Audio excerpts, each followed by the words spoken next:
Hi, I'm Lori Ruso, and welcome to my book talk, featuring 3 stories for teenagers.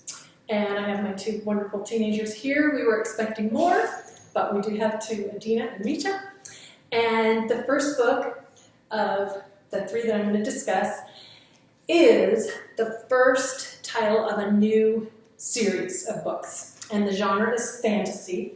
And it's amazing story about a fictional African land, and this evil king has made it illegal for the Magi people to practice magic, and he's basically kind of dominates them and they can't do anything.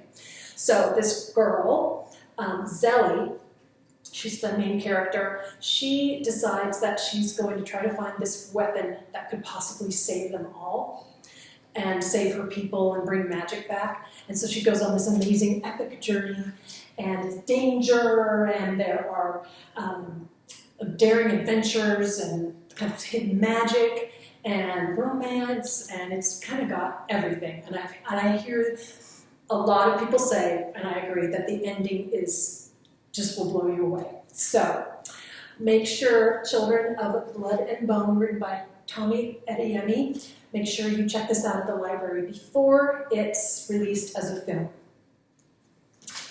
Book number 2. I love this book. It's called Path to the Stars, and it's an autobiography written by Sylvia Acevedo. And this is her story, her personal memoir about how, as a little girl, she grew up in Miami, Florida, and her family was very poor.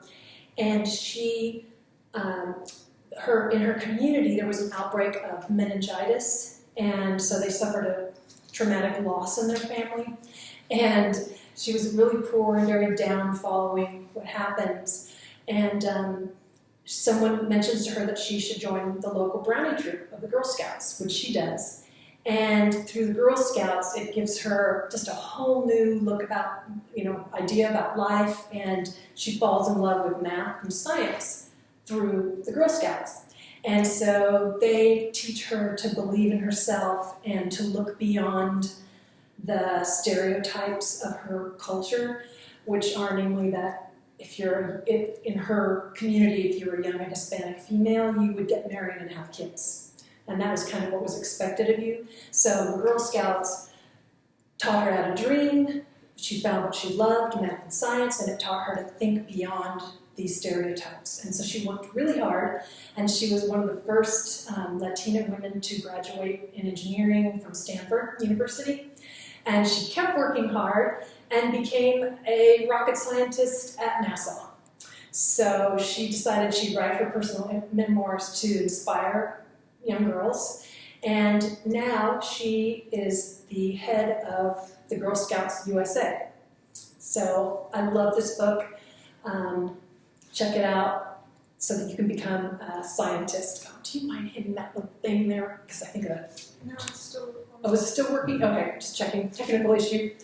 And check that out at the library. And last but never least, if you think that you don't like poetry books, do you guys like poetry books? No. Yes. No? Yes? Most teenagers don't, I think, from the ones I asked, but if you think you don't like them, this book could really change your mind. It's called Counting Descent, and it's written by Clint Smith. And I just love these poems. It's really short. There's only 74 pages, so that might help out with you giving it a try. And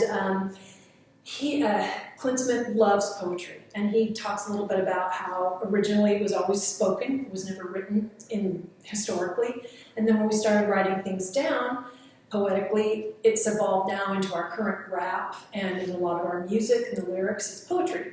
So he feels that poetry is a living and breathing part of our lives. And so he wrote this book about his life as a black boy growing up, and all of his experiences. And to summarize it, that there's a theme to his poetry. It's some of it's really happy, some of it's sad, but it's all about his family and his life. And the overall theme, I think, is that in his community, he's happy, and everybody's happy and loving and get along great.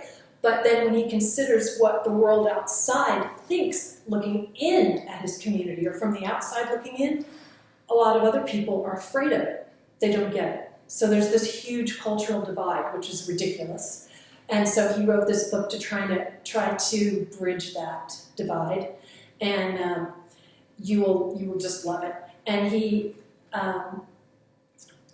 was trying to have students like him growing up, realize that if people start looking at you for what you are, and in his case he was a Black American boy, rather than who you are, then change it, because it's not right. So I find that this is really inspiring. It's easy to read, and it's poetry. So make sure you go to the library and check it out, and let me know how you like it.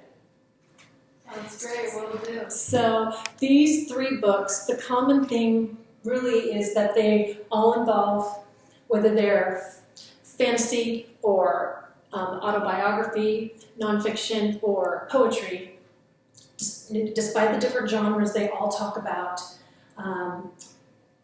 kids who live in desperate circumstances, and they are inspired by life or something that happens to make them believe in themselves and to work super, super hard and not let the racist behavior around them deter them at all, and they overcome and achieve and make their dreams come true. So they're inspiring. So I hope you enjoyed my book talk, and make sure you read them soon. Thank you. It was a great time. Thanks.